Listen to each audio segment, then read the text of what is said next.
Hello and thanks for checking out ChartGuys.com. We're proud to be one of the most successful technical analysis communities online, teaching you the skills to become a more confident, effective, and informed trader.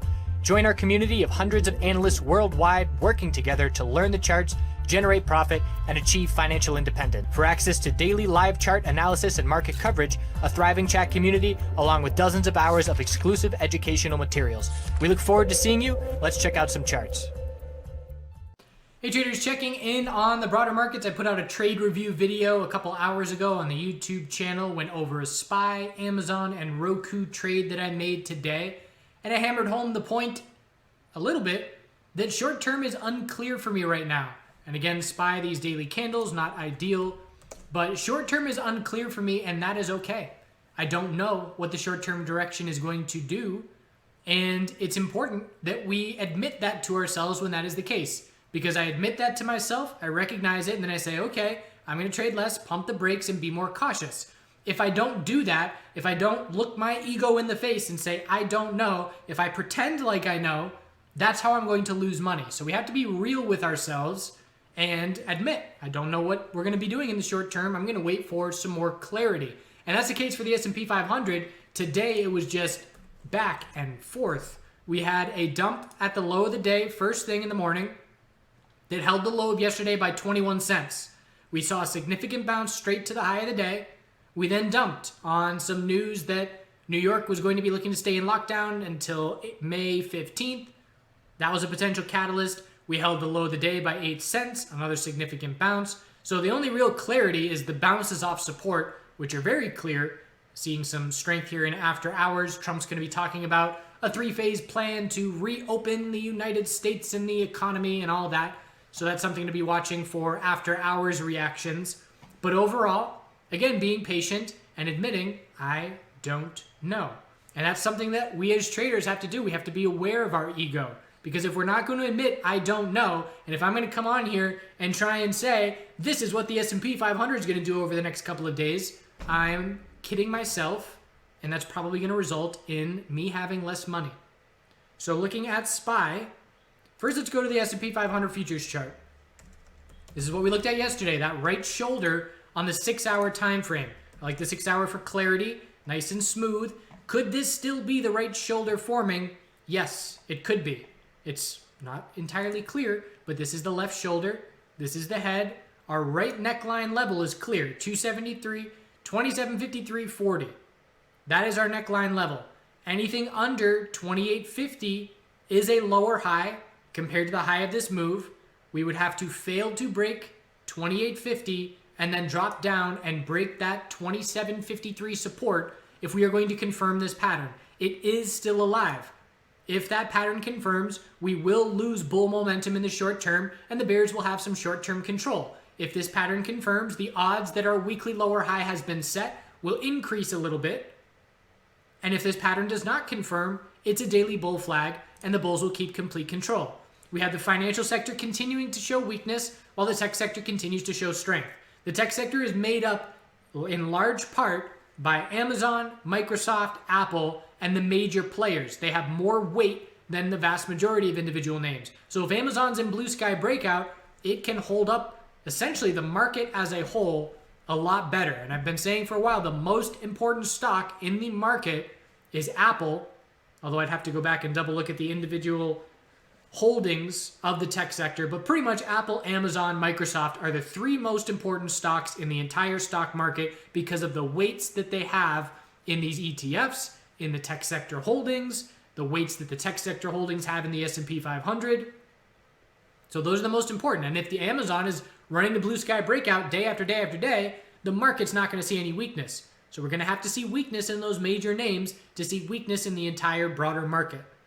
The financial sector is continuing to pull back from its earnings reactions. We have tech sector earnings starting next week. Netflix will report first. The entire tech sector is going to react to Netflix earnings, and then they will react to their own earnings. But the first clue as to what to be looking at for the tech sector will come from Netflix results. So it does look like a bull flag on the daily time frame for the S&P 500 right now, which is why I don't have a bearish position.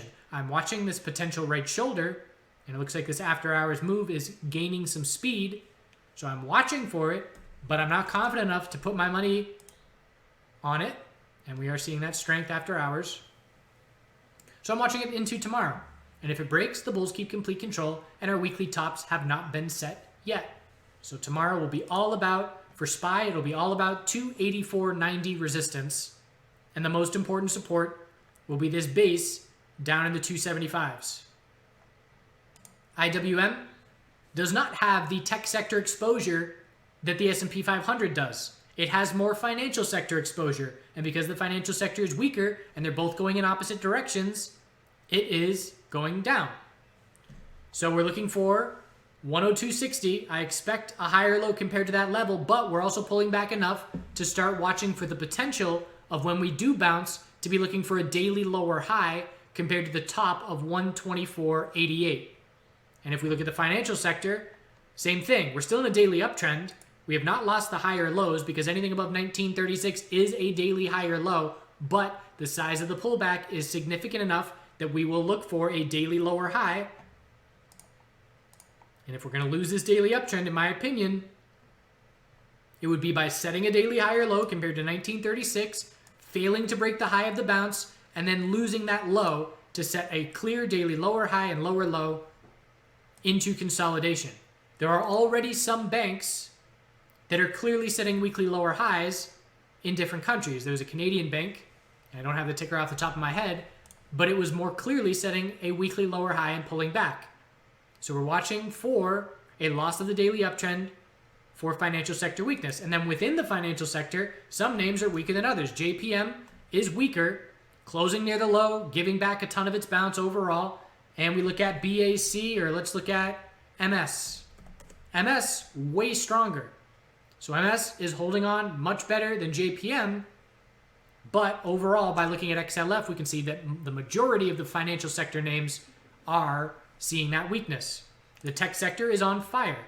QQQ has essentially given us a daily higher low every single day for the last 10 days. There was one day in there where we formed a lower low by 28 cents. That's not convincing. Pretty much a higher low 10 days in a row.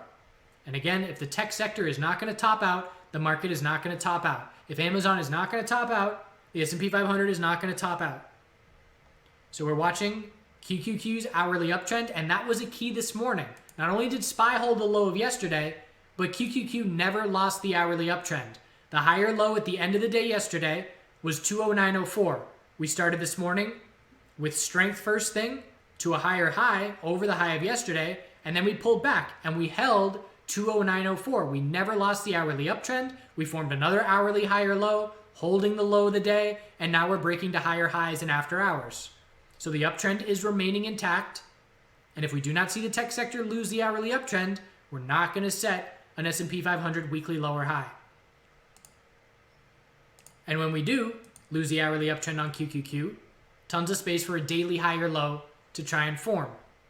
Bulls still have control of this market. The burden of proof short term is on the bears, and with the inability to lose the hourly uptrend of QQQ, with the inability to break the low of yesterday on SPY, the bears aren't proving it to us in the short term. Healthcare sector, bull break, the number 3 largest holding in the S&P 500. Pretty much the financial sector and the healthcare sector are neck and neck. There's about a 1% difference. And now we're looking at 115 as the next resistance level. Short-term support will be 95.29. Just little higher lows every pullback into continuation. Biotech sector also holding strength. Daily higher low, 83.78. Bulls need to break 86.94 to see continuation. We stopped just before that level at the end of the day today, but a strong close 2 out of the last 3 days. So we are not looking toppy in any way. I should say we are not seeing any signs of weakness in the tech sector, in the healthcare sector, in the biotech sector. We are seeing weakness in the financial sector because of their earnings reactions. And there's more bulls on the side of the boat than there are bears on this side of the boat. So we keep going up. Semiconductors high was 131.10. We broke that level. So again, continuation as well. Not as significant a weekly bounce overall as some of our other sectors, but definitely impressive and certainly no sign of topping out just yet. It is a weekly or a 4-hour rising wedge to be watching. So a 4-hour rising wedge in these semiconductor names is worth paying attention to. There's a channel here if I choose a different anchor point. And again, this is why I don't use trend lines too often, because I can just shape it how I want. If I want the tightest support line, it would be something along these lines. Either way, keeping an eye out for bulls to just run out of momentum. It's more of a rising wedge on the 4-hour time frame for SMH than it is on most sectors. And with extended hours on, a little bit more detail. That's something to pay attention to. On names like AMD that have been running wild, and NVDA, both some lead bulls. Keeping an eye out for a key test of resistance on AMD and NVDA approaching 316 as well. We'd have to reject from these key resistances and see some daily consolidation for that SMH pattern to break bearish on that rising wedge. And that SMH pattern, I'm doing this all live right now. I haven't looked at that chart in the past day. And that's now going to have me paying attention to the potential of a top fish resistance play on some of these semiconductor names. TLT, 170.33 is a double top. We didn't break it by a penny today. But after hours, nope, still not breaking it. So that is a double top. Still an hourly uptrend. Bulls want to hold 169.61 to keep that hourly uptrend alive. To try and break this double top convincingly, if we reject from 170.33 and start to pull back, the bulls must hold the low of consolidation, 163.48. The VIX, could it be a bear flag? Absolutely. This daily bounce is not convincing in any way. 36.20 still holding, but we're just not seeing anything on the longer term time frames. It's just downtrends. 4-hour downtrend. And that's probably the most clear for me right now. Lower high at 47.50, lower high at 45, lower high at 43.20, and a lower high at 43. So volatility sector not getting any follow through on any bounce attempts. Gold holding on really well, but failed to break resistance. We had the 12-hour possible bull flag, which rejected and failed. We had the high of 17.48, and we topped out $9 below that level.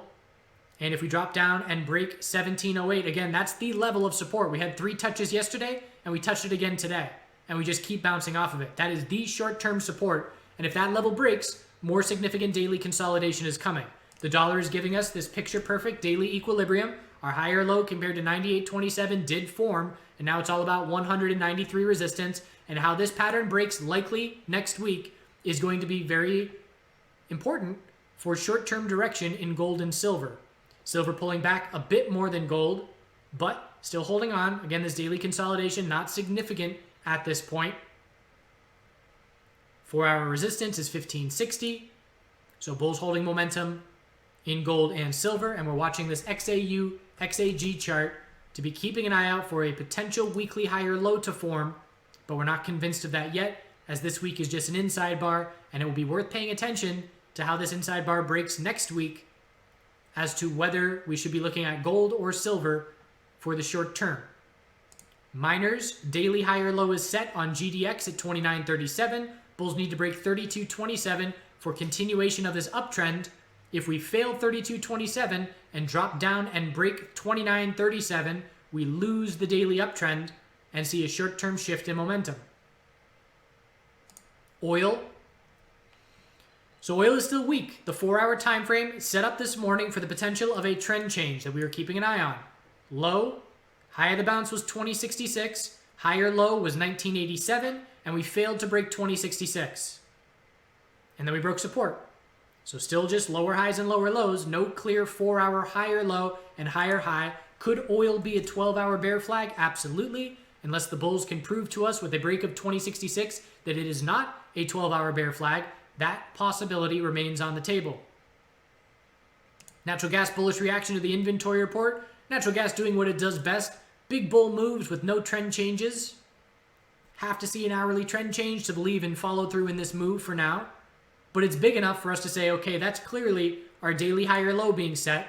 We were looking for 147.20 to hold, and the inventory report provided the catalyst. So daily high or low is 1536, and we're going to look for a daily low or high compared to 1867, and we're going to be watching for this downtrend resistance line to potentially stay in play. We'll see. Lower highs are the most important factor for me on the daily time frame. So that's where we stand as we head into tomorrow. SPY's still going bullish here, so that resistance is going to be in play. Let's see if these gains can hold on into tomorrow to confirm our daily bull flag and negate this head and shoulders. We would pretty much have to see this mark the top and bears to control from this moment for the next 12 hours for that right shoulder to stay a possibility.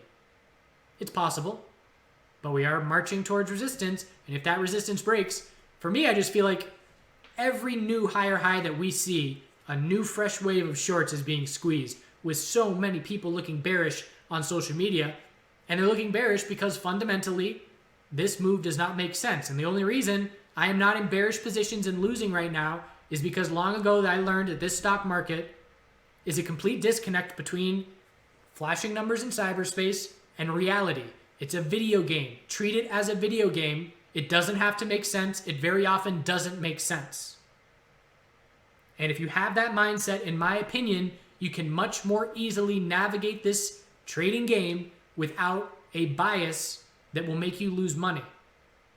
Because I know if I were a fundamental trader or investor right now, I would be losing money absolutely, no doubt about it. And I'm fortunate to not be in that scenario. So we'll see how this resistance, how we react to this resistance, keeping in mind the most important support, 2753.40 on the SPX 500 USD chart. I hope you had a good day, and we'll see you next week. So all this green aquatic plant that looks like a carpet is an invasive species called parrot feather. So I ordered some waders, and it's going to be an interesting task to try and pull that up. And I'll just compost it and use it in the garden beds next year, because there's a whole bunch of plant material that's going to come out. This side's not as bad.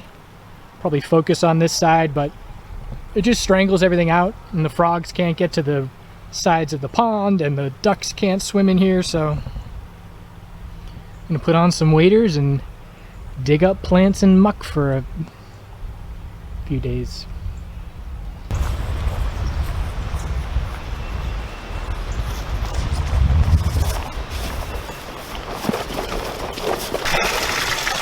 So I made an observation about the incredible design of the parrot feather while I was pulling it out.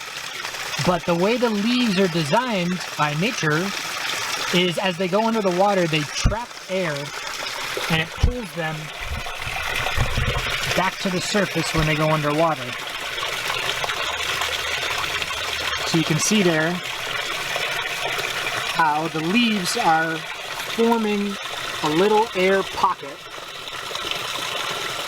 And it comes right back to the surface, and when it goes under, traps the air, pulls the little air bubbles in the leaves, and rises to the top.